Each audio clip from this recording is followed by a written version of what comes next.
Dramily.com, unlimited drama series. The courthouse steps were cold beneath my feet as I watched Tilly sign the final papers, her hand trembling slightly as she scrawled her signature across the dissolution documents. 6 months ago, I never would have imagined it would end like this.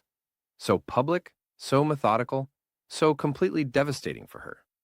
But then again, 6 months ago, I didn't know my wife of 4 years would turn our most intimate moments into entertainment for strangers at parties.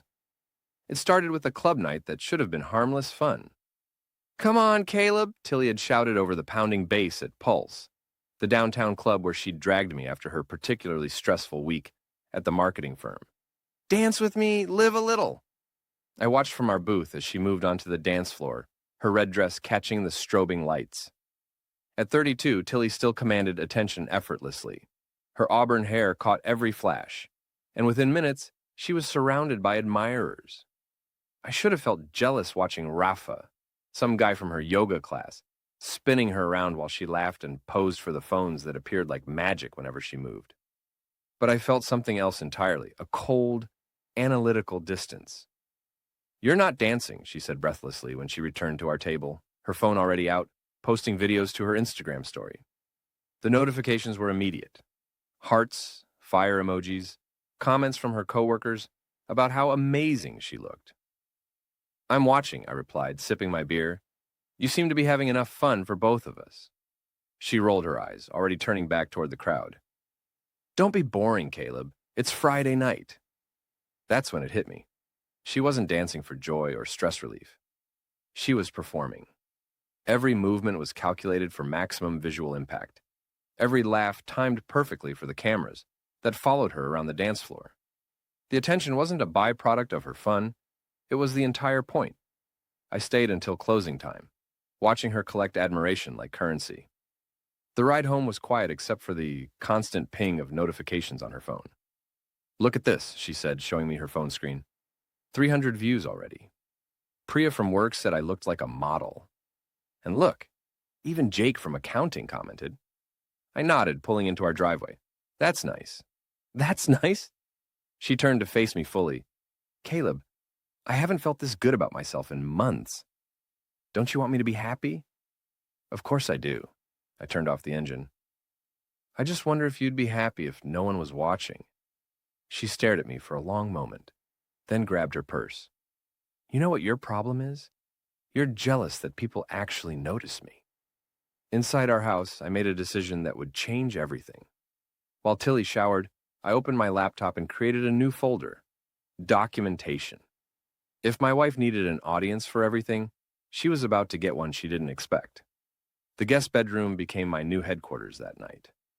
Not out of anger, but out of necessity. I needed space to think, to plan, to document what I was beginning to understand about my marriage. Tilly found me there the next morning, my laptop open, a legal pad covered in notes beside me. "Seriously?" She stood in the doorway, wearing my old college t-shirt, her hair still messy from sleep. "You're going to pout all weekend because I had fun last night?" "I'm not pouting." I closed the laptop. "I'm thinking." "About what?" "About patterns? About what you said at dinner last Tuesday when you told everyone at the restaurant about our sex life because you thought it was funny. About the party at your sister's house where you shared details about my salary to get sympathy about our budget. About last night." Her face flushed. "Those were jokes, Caleb. People were laughing. I wasn't laughing." "Well, maybe if you had a sense of humor, maybe if you had some boundaries." She slammed the door, but I could hear her on the phone immediately afterward, probably calling her sister Lydia or her mother. Within an hour, my phone buzzed with a text from Lydia. "Stop being such a baby. She loves you." But love wasn't the issue. Respect was. I spent the weekend organizing our finances, our legal documents, our shared assets. Not because I was planning anything specific yet, but because I needed to understand exactly what our life looked like on paper. What I found was illuminating. Despite being married for 4 years, we'd kept most things separate. Her impulsive spending habits had made joint accounts impossible. Her need to maintain independence meant most of our major purchases were individual. Untangling our lives would be simpler than I'd expected. Monday morning brought new complications. Tilly's club videos had made the rounds at her office, and apparently, not everyone found them as charming as she'd hoped.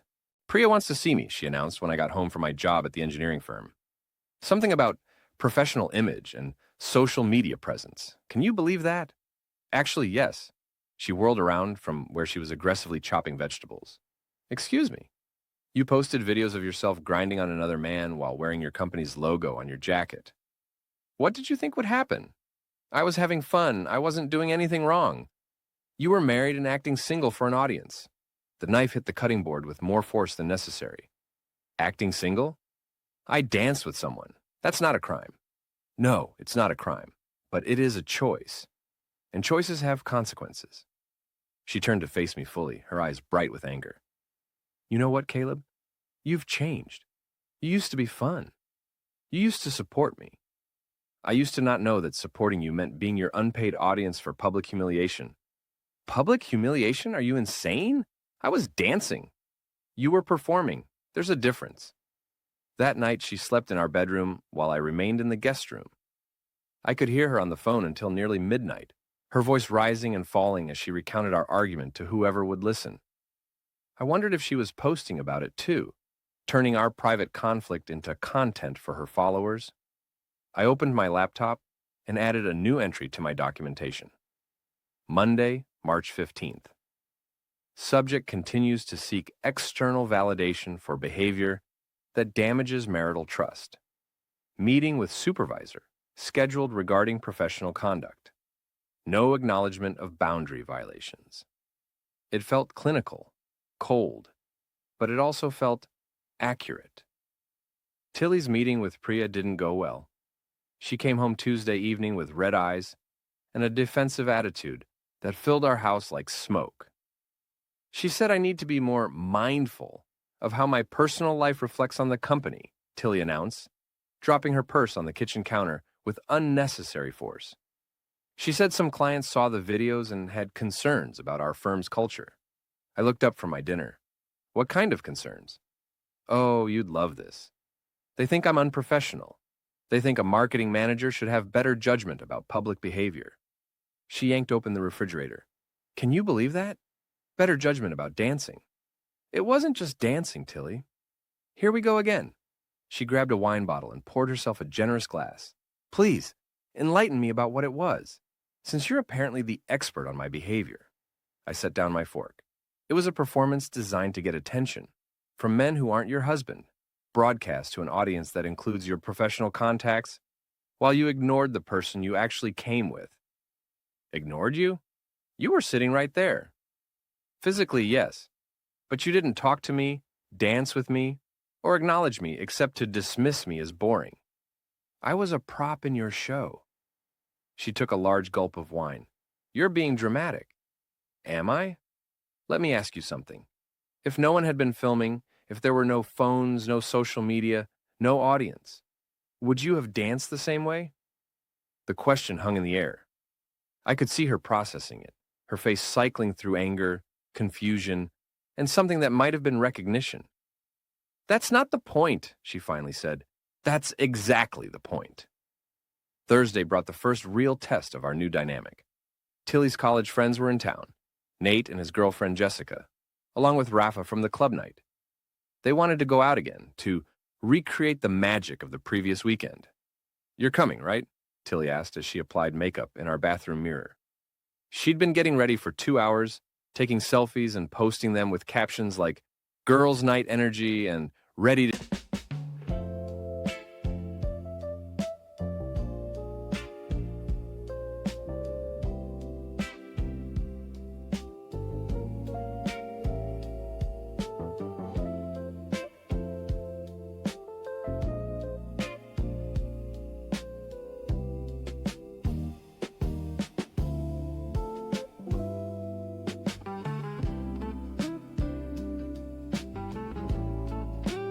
dance.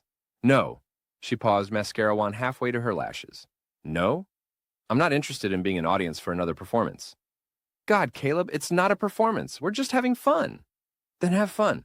You don't need me there for that. She turned to face me, her expression shifting from confusion to anger. You're my husband. You're supposed to want to spend time with me.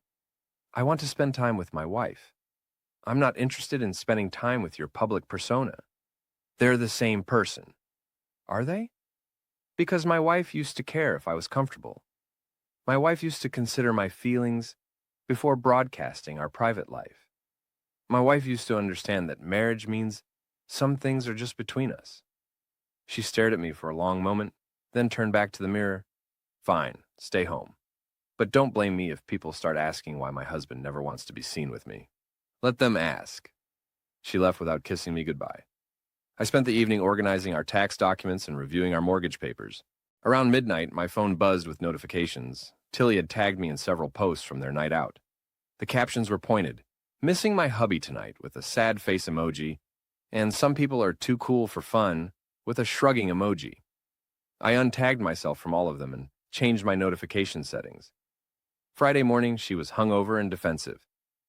"Did you see the posts from last night?" she asked, not looking up from her coffee. "I saw that you tagged me in them. I untagged myself." "Why would you do that?" "Because I wasn't there, and I don't want people to think I endorse behavior I find disrespectful." Disrespectful? I went out with friends. You went out with friends and made sure everyone knew I chose not to come, painting me as the bad guy for having boundaries? She looked up at me then, her eyes red from alcohol and exhaustion. "What's happening to us, Caleb?" It was the first genuine question she'd asked in weeks. "We want different things," I said carefully. "You want an audience. I want a partner." "I can't be both." "Not the way you're doing it." The party that changed everything happened 3 weeks later at Jessica's apartment. I almost didn't go, but Tilly had been making comments about how I was embarrassing her by never appearing at social events. Her mother had called to ask if everything was okay between us, and Lydia had started making pointed comments about husbands who support their wives' social lives. So I went, and I witnessed the moment that made divorce inevitable.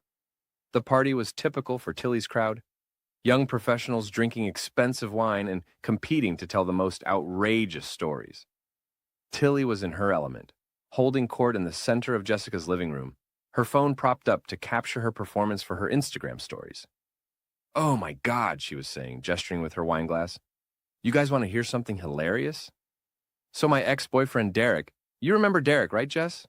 Anyway, Derek used to last like 45 minutes in bed. 45 minutes. I used to get bored and start making grocery lists in my head." The group laughed, and someone shouted, "What about Caleb?" I froze. I was standing in the kitchen, close enough to hear, but not part of the circle. Tilly didn't know I was listening. "Oh, Caleb's more of a efficiency expert," she said with a theatrical sigh. "Like 2 minutes, and he's done. I barely have time to get comfortable." The laughter was explosive. Someone made a comment about quickie specialists, and another person joked about getting straight to the point. Tilly basked in the attention, adding details that made me feel sick. I swear, sometimes I wonder if he thinks sex is just another item on his to-do list. Check. Satisfied wife.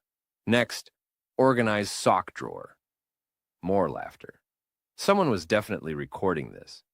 "But hey," Tilly continued, "at least I can get a full night's sleep, right?" I set down my beer and walked out of the apartment. I didn't say goodbye, didn't make excuses, I just left. At home, I opened my laptop and created a new document, Grounds for Divorce. Tilly came home 2 hours later, slightly drunk and completely oblivious to what she'd done. "Where did you go?" she asked, finding me in the guest room. "Everyone was asking about you." "I'm sure they were." "What's that supposed to mean?" I looked at her, really looked at her. She was still beautiful, still vibrant, still the woman I'd fallen in love with 5 years ago. But somewhere along the way, she'd decided that love meant having an audience, and marriage meant having material. "It means I heard your comedy routine tonight?" Her face went pale. "What comedy routine?" "The one where you shared intimate details about our sex life to get laughs from people who barely know us." "Caleb, the one where you compared me to your ex-boyfriend for entertainment value. I was just joking around. Everyone was sharing funny stories. Funny stories about their own experiences, Tilly. Not about their spouse's private moments." She sat down on the edge of the bed, suddenly looking very sober. "I didn't mean anything by it." That's the problem. You never mean anything by it. You don't think about how your words affect me or our relationship or our reputation. You just perform for applause. That's not true, isn't it? When was the last time you told me something personal that you didn't also share with your followers? When was the last time we had a moment together that you didn't document or discuss or turn into content? She was quiet for a long time then. People like my stories. They think I'm funny. And that matters more to you than my dignity. It's not about that. It's exactly about that. You humiliated me tonight for entertainment. You turned our most intimate moments into a punchline. And you don't even understand why that's... He texted at 2 a.m. Leave the door unlocked. You left our door unlocked for him? Once it was a... Watch more on Grammarly.com. wrong. I closed my laptop and stood up. I'm sleeping in here from now on, permanently. Caleb, wait. I'm done, Tilly. I'm done being your unwilling co-star. The next morning, I called in sick to work and drove downtown to the law offices of Patterson and Associates. I'd researched divorce attorneys for the past month, reading reviews and checking credentials with the same methodical approach I used for engineering projects. Sarah Patterson had excellent ratings, reasonable fees, and a reputation for handling cases efficiently and discreetly. "Tell me about your situation," she said after I'd explained the basic facts of our marriage. I opened the folder I'd prepared, copies of our financial documents, a timeline of events, and printed screenshots of Tilly's social media posts that referenced our private life. My wife has a pattern of sharing intimate details about our relationship for social media attention and entertainment value. Last night, she publicly discussed our sex life at a party, comparing me unfavorably to her ex-boyfriend for laughs. This isn't the first incident, but it's the one that made me realize the marriage is unsalvageable. Sarah reviewed the documents carefully. "Do you have any recordings of these incidents?" "No, but other people do. She encourages filming and often posts the content herself." I showed her Tilly's Instagram account. "She's documented the deterioration of our marriage in real time, thinking it makes her relatable to her followers." "Any children?" "No." "Shared assets?" "Minimal. We kept most finances separate due to her spending habits. The house is in my name only. I bought it before we married, and she never contributed to the mortgage. Her car is leased through her company." Sarah nodded. "This should be relatively straightforward. California is a no-fault state, so we don't need to prove wrongdoing. But the pattern you've documented could be relevant for any disputes about spousal support." "I don't want to destroy her. I just want out." "Understood. I'll prepare the initial paperwork. How do you want to handle service?" I thought about this question I'd been dreading. She's going to make a scene no matter how we do it. She'll probably post about it, turn it into content for her followers. I'd rather it happen somewhere public, where she'll be forced to maintain some dignity. We can arrange for service at her workplace. Perfect. Over the next 6 weeks, I lived like a ghost in my own house. I slept in the guest room, ate meals at different times, and spoke to Tilly only when necessary. She initially tried to repair things. She apologized for the party incident, promised to be more considerate, even suggested couples counseling. But it was too late. Every conversation felt like a performance. Every apology seemed designed for the audience she'd inevitably tell about it later. When she suggested counseling, her next Instagram story was about working on yourself and your relationships with a caption about growth mindset. She couldn't stop performing, even when she was trying to save our marriage. I used the time to prepare meticulously. I opened a new bank account and redirected my paychecks. I researched apartments and put deposits on a one-bedroom unit across town. I changed the passwords on all my personal accounts and removed Tilly's access to anything that was solely mine. Most importantly, I documented everything. Every social media post that referenced our relationship. Every conversation where she shared private information. Every instance where she chose public attention over private respect. I created a timeline, a pattern, a clear record of why this marriage had become impossible. Tilly noticed my withdrawal, but misinterpreted it completely. "You're being so weird lately," she said one evening, finding me organizing files in the guest room. "Are you planning something? Because people are starting to ask questions." "What kind of questions?" about why you're never around anymore, about why you seem so distant. Priya asked if we were having problems. What did you tell her? That you're going through a phase. That work has been stressful. She paused. That's what this is, right? Just stress? I looked at her standing in the doorway, still beautiful, still seeking reassurance that she could turn into content for her next post. Everything about her posture suggested she was already composing the caption. Marriage isn't always easy, but love wins, or something equally performative. Sure, I said, just stress. She smiled with relief and pulled out her phone. I'm going to post something about supporting each other through tough times. People love authentic relationship content. And there it was. Even my emotional distance was material for her brand. The papers were ready by mid-May. Service happened on a Tuesday morning at 10:47 a.m. I know the exact time because Sarah Patterson texted me when it was complete. Papers delivered. She asked the process server to wait while she called you. He declined. My phone started ringing immediately. Caleb, what the hell is this? Tilly's voice was shaking. Some guy just handed me divorce papers at work. In front of everyone. Is this a joke? It's not a joke. You can't be serious. You're divorcing me because I hurt your feelings at a party? I'm divorcing you because you can't stop turning our private life into public entertainment. Because you value attention from strangers more than respect from your husband.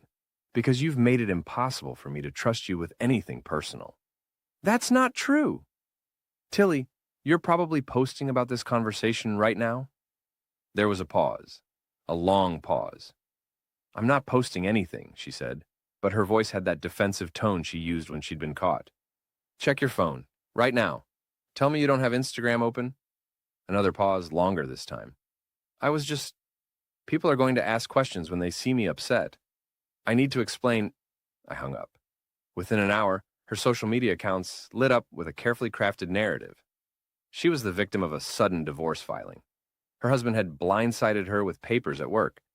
She was devastated and asking for privacy during this difficult time, while simultaneously posting detailed updates about her emotional state. The comments poured in, friends offering support, co-workers expressing shock, strangers sharing their own divorce stories. Tilly responded to each one, building a community around her victimhood, turning our marriage's end into her most engaging content yet. I screenshotted everything and sent it to Sarah Patterson with a note. Exhibit A, why this marriage couldn't be saved. The next few weeks were a blur of legal procedures and logistical arrangements. Tilly hired her own attorney, someone she found through a friend's recommendation rather than research, and immediately began pushing for spousal support and a share of the house equity. Her lawyer called mine with demands that revealed how little Tilly understood our financial situation. She wanted half of everything, including assets she'd never contributed to, plus ongoing support payments that would have required me to maintain her current lifestyle indefinitely. She seems to think marriage entitles her to permanent financial support, regardless of the circumstances, Sarah told me after a particularly contentious phone call. Her attorney is having trouble explaining that California law doesn't work that way. What are our chances of avoiding spousal support? Good. You've been married less than 5 years. She has her own income. And you've documented a pattern of behavior that contributed to the marriage's breakdown. The social media evidence is particularly compelling. It shows she was more invested in public image than the actual relationship. The final hearing was scheduled for June 15th. As the date approached, Tilly's online activity became increasingly frantic.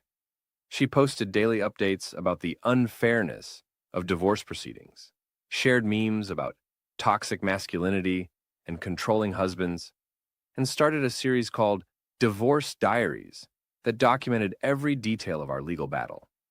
She was turning our divorce into a brand. 3 days before the hearing, she called me directly. Caleb, please, can we talk? Just us, no lawyers, no cameras. I think we can work this out. Against my better judgment, I agreed to meet her for coffee. We met at a neutral cafe downtown, far from both our neighborhoods.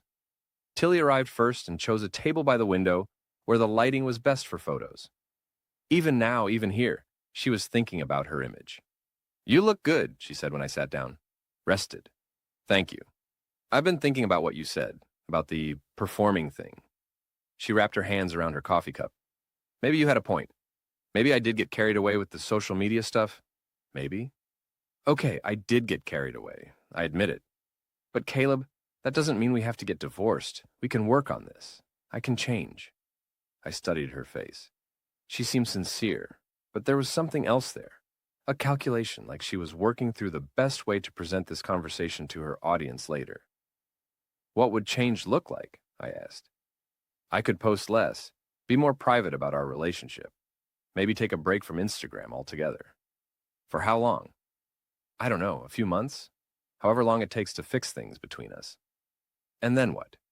You go back to sharing everything once we're fixed? She hesitated. I don't know. We'd figure it out. Tilly, do you understand why I'm divorcing you? Because I embarrassed you at Jessica's party. No, I'm divorcing you because you can't imagine a life that isn't performed for an audience. Because you just offered to temporarily stop posting about us. Not because you understand it was wrong, but because you want to win me back. Because even now, sitting here, you're thinking about how to frame this conversation for your followers. Her face flushed. That's not true, isn't it? You chose this table because of the lighting. You've checked your phone 3 times since I sat down, and I guarantee you're going to post about this meeting whether it goes well or badly.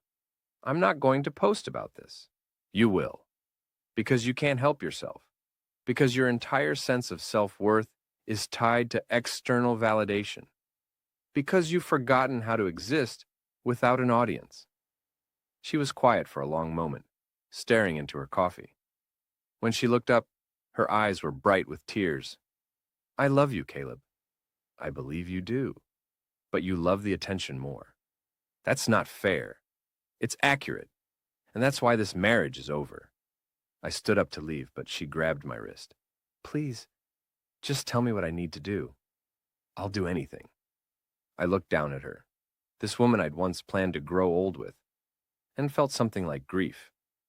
You need to learn how to be happy without an audience. You need to understand that some things are sacred and private. You need to value the people who actually know you more than the strangers who follow you. I gently pulled my hand free. But you can't do those things to save our marriage. You have to do them to save yourself. I walked out of the cafe and didn't look back. That evening, Tilly posted a lengthy Instagram story about our meeting. She shared details of our conversation, posted photos of her crying in the cafe afterward, and asked her followers for advice about fighting for love. The comments were overwhelmingly supportive of her, painting me as cold and unreasonable. I screenshotted the entire series and added it to my legal file. Even when she was supposedly fighting to save our marriage, she couldn't resist turning it into content. June 15th arrived gray and drizzly, which seemed appropriate for the formal end of our marriage. I arrived at the courthouse 30 minutes early and found Sarah Patterson waiting in the lobby with a final folder of documents. Her attorney called this morning, Sarah said. Tilly wants to make one last settlement offer. What kind of offer? She'll drop the spousal support claim and the request for house equity in exchange for a lump sum payment of $50,000 and an agreement that you won't discuss the divorce publicly. I almost laughed. She wants me to pay her to stop talking about our marriage? That's essentially what she's proposing, yes. Absolutely not. I told her attorney you'd likely decline, but I had to present the offer. We took the elevator to the 3rd floor, where family court proceedings were held. The hallway was crowded with other couples in various stages of legal separation, some crying, some arguing, some sitting in stony silence. Tilly was already there with her attorney, a young woman who looked like she'd rather be anywhere else. Tilly had dressed carefully for the occasion, professional but approachable, like she was attending a job interview rather than ending her marriage. I wondered if she'd planned to post photos later. The proceedings themselves were anticlimactic. We sat in a sterile courtroom while Judge Martinez reviewed our settlement agreement and asked a series of routine questions about our decision to divorce. The entire process took less than 20 minutes. The court finds that the marriage between Caleb James Morrison and Tilly Grace Morrison is irretrievably broken, Judge Martinez said, stamping the final decree. The dissolution is granted effective immediately, And just like that, it was over. Outside the courthouse, Tilly tried one last time. "Caleb, wait," she called as I walked down the steps. "Can we talk for just a minute?" I stopped but didn't turn around. "What is there to talk about?" "I want you to know that I'm sorry. Really sorry. Not for the cameras, not for anyone else. Just, I'm sorry I hurt you." I turned to face her. She was crying, and for the first time in months, it seemed genuine rather than performative. "I know you are," I said. "But sorry doesn't change anything. Sorry doesn't undo 4 years of treating our marriage like a reality show." "I know, I wanted you to know that I finally understand what you meant. About the audience thing, about performing instead of living. What made you understand?" She wiped her eyes with the back of her hand. "Last night I was writing a post about today, about the divorce being final. And I realized I was more worried about how to frame the story than about losing you, even at